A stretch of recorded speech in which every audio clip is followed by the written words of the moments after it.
해약금으로 교부했을 때는, 자, 여기 온다. 배포해제. 이 배포가 뭐요? 배액상환 포기. 언제까지? 이행 착수 전에.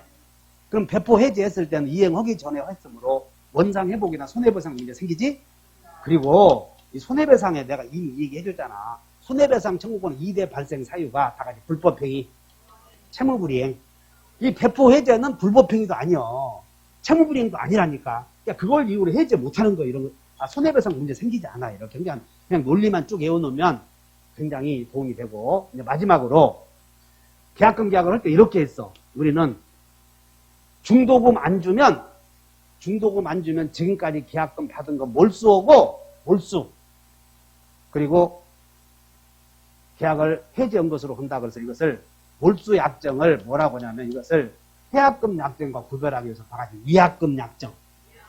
그럼 여기에 이제 여러분들 계약금 계약 속의 내부에 계약금 계약을 한번 보죠. 내부에 여기 유연사 안 보일까? 그리고 계약금 계약을 하면서 거기다가 또 뭐라고 했어요? 그 내부에 그건 좀 뭐라고 해요? 위약금 약정이 들어가잖아. 약정.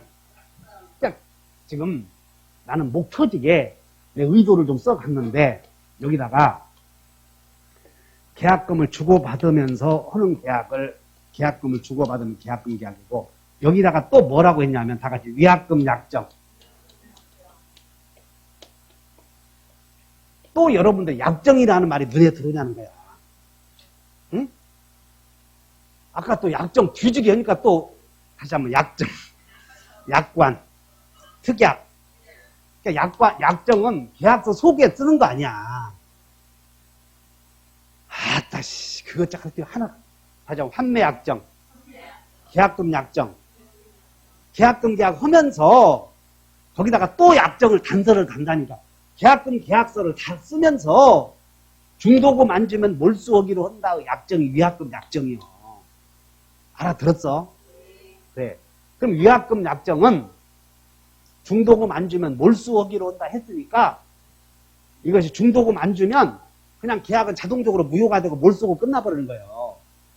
그런데 중도금 안 주었을 때 몰수하고 끝내려거든 이런 약정을 해야 된다니까. 만약에 이런 약정을 안 하면 중도금 지급 기일에 중도금 안 주잖아. 그럼 몰수해야 돼. 이제는 해제로 일반론으로 가야 돼. 이행지처로 가서 계약을 해제하고 손해배상 청구를 하는 거지 몰수하면 안 된다고. 따라서 몰수하려거든 몰수하기로 한다. 단서 달아야 돼 안 달아야 돼? 그게 단서 달아야 된다고 말이야. 만약에 이제 몰수하기로 했어. 그러면 중도금 안 주면 몰수하기로 했다 그랬는데 이행 착수했다고. 이행 착수라는 게 나오겠네. 그럼 이렇게 했어도 위약금으로 중도금 안 주면 몰수하기로 한다. 단서 달았어도 이행 착수하기 전에 여기서 배포 해제 할 수 있겠어 없겠어? 있지. 그래서 계약금은 위약금으로 교부했어도 특별한 사정이 없으면 당연히 해약금의 성질은 여전히 갖고 있는 거예요. 해약금의 성질은. 이해 가셔? 다시 한다. 계약금이 몰수하려거든 그런 약속을 해야 돼 안 해야 돼? 그럼 이런 약속을 안 하면 계약금은 위약금이요 해약금이야?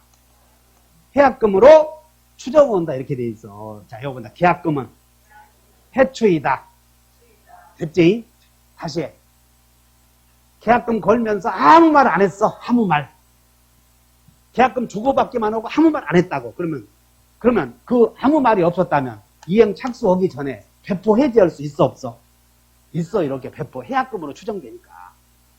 그럼 만약에 계약금 걸면서 중도금 주기 전이라도 배포 해제하지 못한다. 단서 달았어.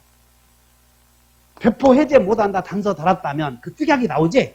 계약금 걸면서 뭐라고 하냐면 배포 해제 안 된다 썼다고. 그럼 배포 해제해 못해? 못해. 그래서 따라서 매매는 임시이다. 임시 손 들어봐 여기서. 아, 저기 현수 하나 있네. 그러니까 너는 임시만 나오면 다 맞히겠다. 현수 하나 있어. 어떻게 그렇게 임시가. 그래서 임의규정이다. 그렇게 이렇게 하죠. 자, 여러분들 계약 총칙. 우리가 계약 총칙에서 나오는 위헌부담이나 동생항변권이나 제3자를 위한 계약이라 해제 전부 다 임의규정이야. 그리고 지금 배우는 매매도 강행규정이요, 임의규정이요. 매매도 임의규정이니까 다 특약이 있으면 전부 특약이 우선해버려. 그래서 계약금 걸 때 첫째, 배포 해제 없다 그러면 못해. 그래서 그런 말 안 했으면 해약금으로 추정한다. 그냥 몰수하기로 했으면 그건 몰수약정이고, 몰수하기로 했어도 해약금의 성질은 갖고 있어, 안 갖고 있어? 그렇게 하시면 돼. 몰수하기로 했어도. 그럼 이제 몰수약정만 보면 된다. 여기서 알아는 듣는 거지. 좀 잘 알아들어가지고 밖에 나간 사람은 다시 되돌아오게 해. 연어들이 다시 되돌아오게 해야지. 여러분들이 공부를 잘하면 뛰어오고 또 온다고. 그래서 여러분들이 어떻게 해야 되냐면 버르장머리를 잘 고쳐야 돼. 버르장머리. 민법 공부하는 방법을 잘 배우라는 거예요. 좀 힘들어 이게. 그 윤석열 대통령께서 사법시험 떨어진 이유가 민법 때문에 떨어져. 그러니까 민법을 해결 못하면 떨어지게 돼 있다니까. 민법이 좀 어려우니까 체계를 잘 잡고 여기다가 이제 몰수한다 했어. 그럼 요걸 뭐라고 그래?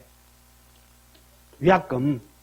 그럼 몰수한다 했을 때 위약금에는 다시 그 몰수 약정에는 두 가지 성질을 갖고 있는데 하나는 손해배상 예정액의 성질과 하나는 위약 벌 두 개의 성질을 갖고 있어. 또 몰수 약정하면 거기 한번 봐.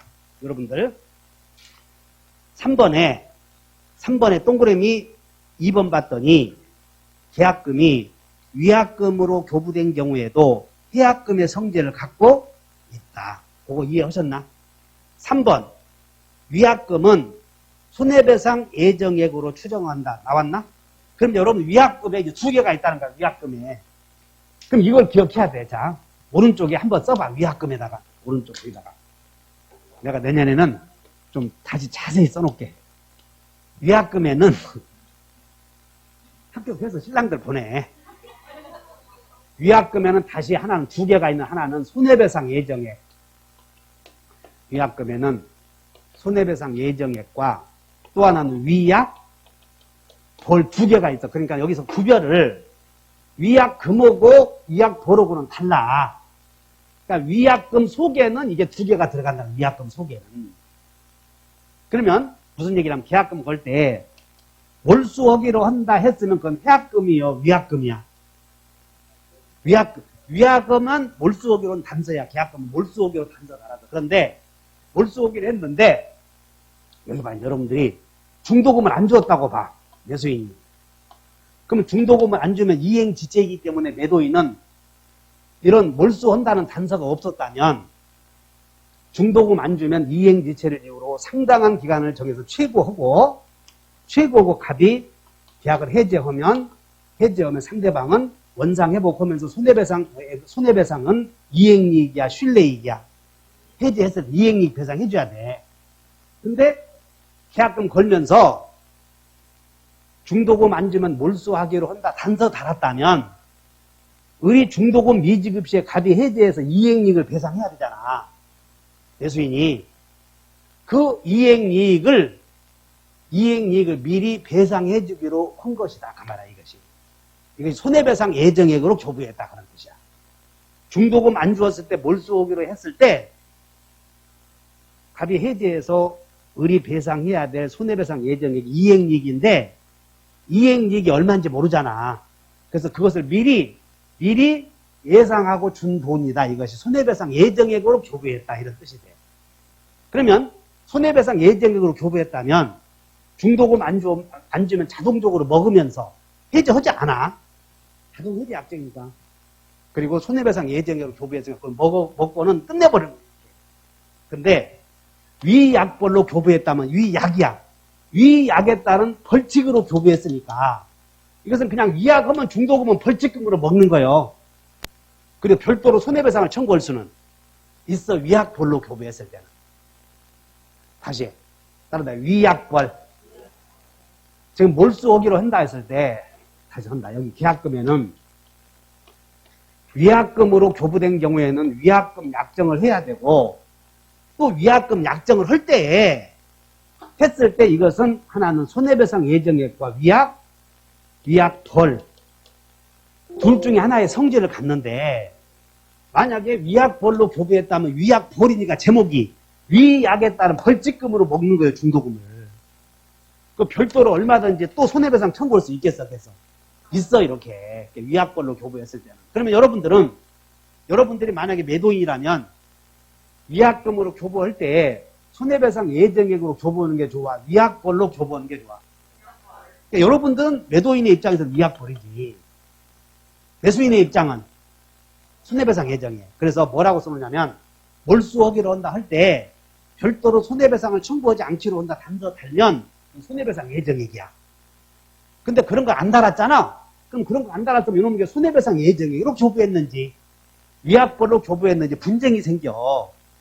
그래서 분쟁이 생기면 아마 손해배상 예정액으로 교부했을 것이다 라고 추정된다는 거예요.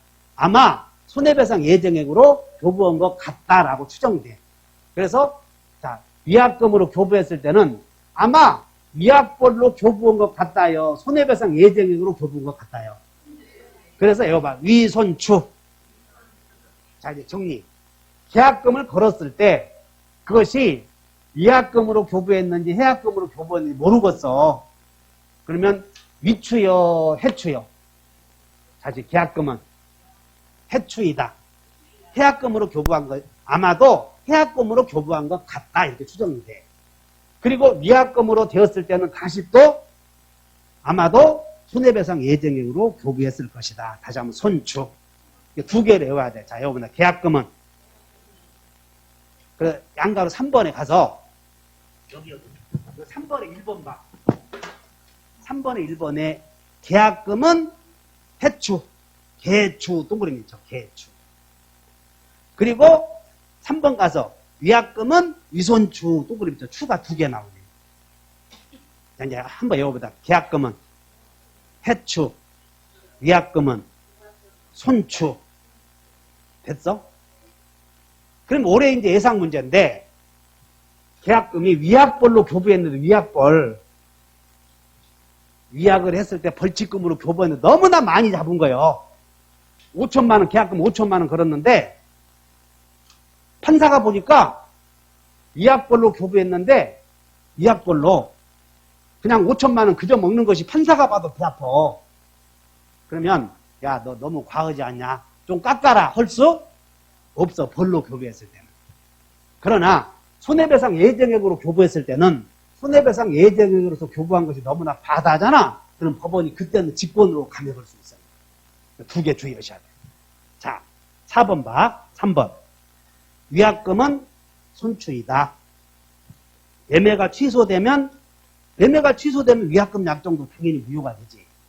자, 손해배상액이 부당히 과다한 경우에는 법원이 직권으로 감액할 수는 있어. 손해배상 예정액은. 근데 4번 봐, 4번. 계약금이 뭘로 교부된 경우에는 아니 위약금 그냥 위약벌과 손해배상 예정액을 구별해봐 한번. 4번은 위약금이 위약벌로 교부됐잖아. 벌로. 응? 3번은 벌이요 손해배상 예정액이야. 그냥 위약금이 이렇게 교부한 경우에는 법원이 감액할 수 있어. 그러나 위약벌로 교부한 경우는 깎을 수? 그거 두 개만 주의하시라고. 자, 외워본다. 계약금은 해추이고 위약금은 해추요, 손추요. 두 개 차이 아시겠어? 그러면 위약금 약정을 기억해야 돼. 위약금 약정. 그래서 계약금을 교부할 때 몰수해가려거든 말없이 몰수해야 돼. 특약을 해야 돼. 몰수하기로 한다. 특약을 했어. 그럼 그 특약은 위약금 약정이라고 하는데 그것이 위약벌인지 손해배상 예정액인지 애매해. 그럼 손해배상 예정액으로 교부한 것 같다. 그럼 위약벌로 교부했다고 하는 사실은 주장자가 증명해야 돼.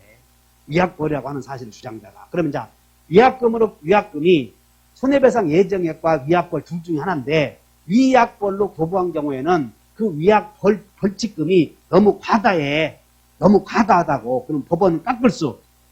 그거까지 알면 해결이 됐네.